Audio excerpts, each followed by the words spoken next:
Hello Aquarius, welcome to Guruma Hindi tarot. और ये reading है इस बारे में कि क्या आपके एक्स मूव ऑन कर चुके हैं। तो ये रीडिंग उन लोगों के लिए है जो किसी कॉम्प्लिकेटेड सिचुएशन में है, उनका ब्रेकअप हो चुका है और अभी भी कुछ कनेक्शन बाकी है। आपको ऐसा लग रहा है कि एनर्जेटिक लेवल पे इमोशनली आप दोनों जुड़े हुए हैं एंड आप ये सोच रहे हैं क्या वो भी ऐसा ही फील करते हैं या वो मूव ऑन कर चुके हैं। तो डेफिनेटली ये रीडिंग आपको कुछ मैसेजेस दे सकती है। तो चलिए आगे बढ़ते हैं और देखते हैं और क्या मैसेजेस हैं आपके लिए। Messages for Aquarius.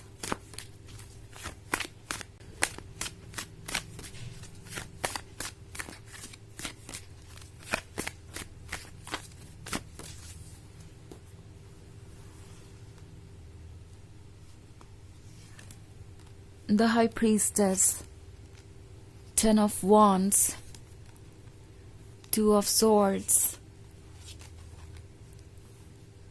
Four of Wands, and Nine of Wands. Okay. So लगता है जैसे कि ये पर्सन किसी बात को लेकर बहुत दिनों से परेशान है। अब जाके वो जागे है और उन्हें ये रियलाइज हो रहा है कि उन्होंने आप पर ही सारा बोझ डाल दिया था। ये 10 ऑफ वॉन्ड्स आप ही कैरी कर रहे थे, इस रिलेशनशिप में सफोकेट हो रहे थे, बट स्टिल आपने इतना लंबा रास्ता तय किया। आपके स्ट्रेंथ को और करेज को वो आप समझ पा रहे हैं। उन्हें समझ में आ रहा है कि जब कोई एक रिलेशनशिप में रहकर पूरी तरीके से खुश ना हो और सेटिस्फाइड ना हो तो उस टफ फेज में किसी भी रिलेशनशिप को कंटिन्यू करना कितना मुश्किल होता है। सामने वाली की अच्छाई देखना तब कितना मुश्किल होता है जब वो कोई अच्छा रीजन या अच्छा साइड शो ही ना कर रहा हो और आपके पास सिर्फ और सिर्फ रीजंस हो उस पर्सन को छोड़ देने के। तो ये पर्सन रियलाइज कर रहा है कि आपके पास हर रीजन था कि आप उनका साथ छोड़ देते। आपने उन्हें तब भी सपोर्ट किया जब वो बहुत ज़्यादा जजमेंटल हो गए थे या बहुत ज़्यादा नेगेटिव हो गए थे। आपने कभी भी उन्हें एक बुरा इंसान नहीं समझा या जो भी था आपको लगा कि ये ओवर हो जाएगा। आप देख सकते थे कि उनकी सिचुएशन क्या है और वो क्यों कब कैसे रिएक्ट कर रहे हैं। बट उन्होंने क्या किया, उन्होंने शायद सिर्फ और सिर्फ आपको जज किया, आपको इस लिमिट तक पुश किया कि आप इस रिलेशनशिप को कंटिन्यू करने की सिचुएशन में नहीं रहे, या मे बी उन्होंने खुद ब्रेकअप इनिशिएट किया और चाहा कि आप उसे एक्सेप्ट करेंगे। आपने उसे भी एक्सेप्ट किया, आपने जो भी फैसले थे उनके उसके अकॉर्डिंग ही आगे बढ़े। जो भी आपको ऑफर किया गया आपने उसे खुशी खुशी एक्सेप्ट किया। और अब 2 ऑफ सॉर्ड्स के साथ आपका एक्स सोच रहा है कि क्या उन्होंने जो भी किया वो सही था। अगर आपने उन्हें माफ कर भी दिया, क्योंकि आपका दिल बड़ा है तो वो जानते हैं कि आप उन्हें माफ कर ही देंगे। सो अगर आपने उन्हें माफ कर दिया या पुरानी बातों को भूल भी गए तो क्या वो खुद को माफ कर पाएंगे? क्या वो इस गिल्ट और शेम के साथ आगे बढ़ पाएंगे? नाउ 4 ऑफ वॉन्ड्स का कार्ड है। तो हो सकता है इस पर्सन ने आपको एक ऐसे पॉइंट पर आकर अकेला छोड़ा जहां पे आप बहुत खुश थे। आपको ऐसा लग रहा था कि इतने सारे सेक्रीफाइसेस करने के बाद, इतने सारे एडजस्टमेंट्स करने के बाद आपको जो कमिटमेंट मिला है वो कमिटमेंट जरूर पूरा होगा। मे बी आप इस बात को लेकर खुश थे कि चलो कोई बात नहीं, सफर में मुश्किलें थी तो क्या, कम से कम आप अपने गोल तक तो पहुंचे, आपको वो तो मिल गया जो आपको चाहिए था। बट ये पर्सन इसकी कदर नहीं कर पाया। उन्होंने आपकी जो खुशियां थी वो भी आपसे छीन ली और ऐसा लगता है कि 4 ऑफ वॉन्ड्स तक पहुंचकर वापस आना आपको बहुत हर्ट कर रहा है एंड किसी को भी करेगा। ऐसा नहीं है कि आप कुछ अननेचुरल रिएक्ट कर रहे हैं या ओवर रिएक्ट कर रहे हैं। सो ये वो पर्सन है जिसने आपको ड्रीम्स दिखाए और आपको कमिटमेंट भी दिया। आप इनके साथ इतने दूर तक चले भी एंड फाइनली आपको लगा था कि अब तो आपको आपकी मंजिल मिल गई है। और फिर इस पॉइंट पे आके इस पर्सन ने आपको सबसे ज़्यादा निराश किया, सबसे ज़्यादा डिसअपॉइंट किया। और अब 9 ऑफ वॉन्ड्स के साथ मैं देख रही हूँ ये पर्सन गिल्ट महसूस कर रहा है। उन्हें अब जाके रियलाइज हो रहा है कि यूनिवर्स ने एक्चुअली उन्हें बहुत कुछ ऑफर किया था।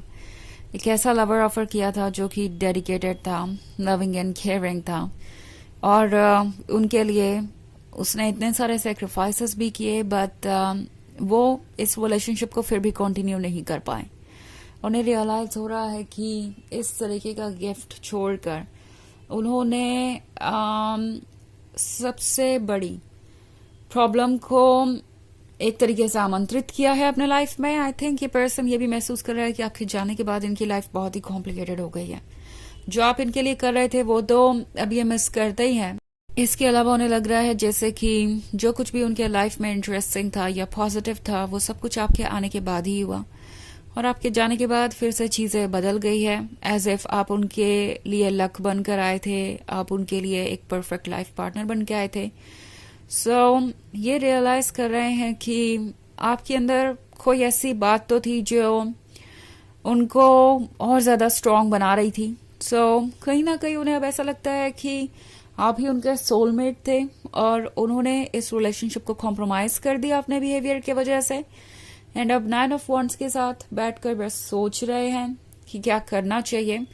अभी भी ये एक्टिव मोड में नहीं है और कुछ और नहीं करना चाहते हैं, बस सोच रहे हैं, गिल्ट से भरे हुए हैं और टायर्ड महसूस कर रहे हैं। उन्हें लग रहा है कि कोई मतलब नहीं है इन सब बातों का अब, क्योंकि उनके पास कोई रास्ता नहीं है वापस जाने का या कुछ भी ठीक करने का। आखिर इसकी अब वजह ही क्या है कि आप उन्हें अपने लाइफ में वापस आने देंगे या उन पर ट्रस्ट करेंगे। बहुत परेशान है ये इस बात को सोच के।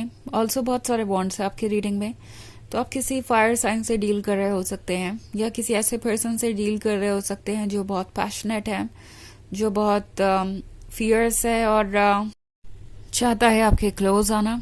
ओके, तो वैसे ये एक जनरल रीडिंग है, ये सबसे रेजोनेट नहीं करेगी। एनर्जी रिवर्स हो सकती है अगर आप क्रॉस वॉचर हैं। इसके अलावा अगर आप पिछले वीक की रीडिंग देखना चाहें या ईयरली रीडिंग देखना चाहें 2025 की, तो उसका भी लिंक आपको डिस्क्रिप्शन बॉक्स में मिल जाएगा हमेशा की तरह। चलिए आगे बढ़ते हैं और देखते हैं और क्या मैसेजेस हैं आपके लिए एक्वेरियस।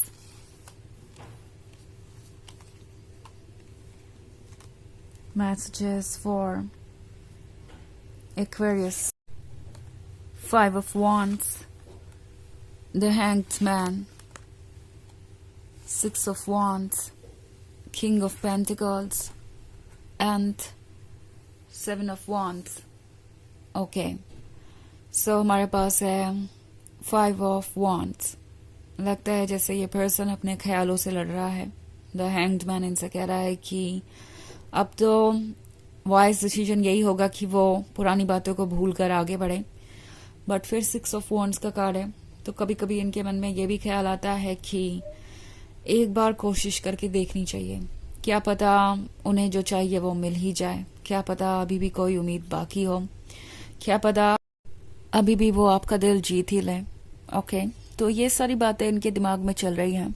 ऑल्सो 7 ऑफ वॉन्ड्स के साथ ये थोड़े लॉस्ट हैं, परेशान है, समझ नहीं पा रहे कि कैसे अपने आप को बचाएं अपने ही थॉट से जो आपके बारे में है। किंग ऑफ पेंटिकल्स है, ये एक प्रैक्टिकल पर्सन है। फिर से एक बार प्रैक्टिकली सोच रहा है कि क्या होगा अगर वो इस सिचुएशन में आगे बढ़ते हैं तो।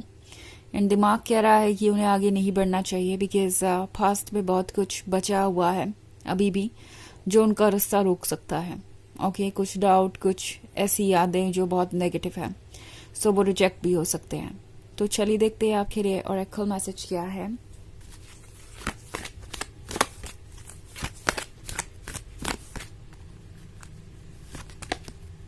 Mother Mary, love and peace, let go of the need to be right, choose peace, mother healing is possible at this time.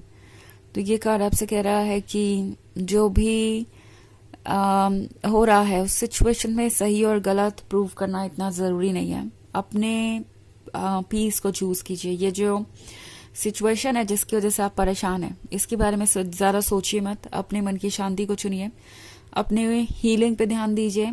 आपको कुछ प्रूव करने की जरूरत नहीं है, वक्त इन्हें खुद ही मिरर दिखाएगा। ओके, तो ये है रीडिंग इस बारे में कि आपके एक्स क्या मूव ऑन कर चुके हैं। आई होप आपको अच्छी लगी होगी। Thanks for watching. Till next video. Bye.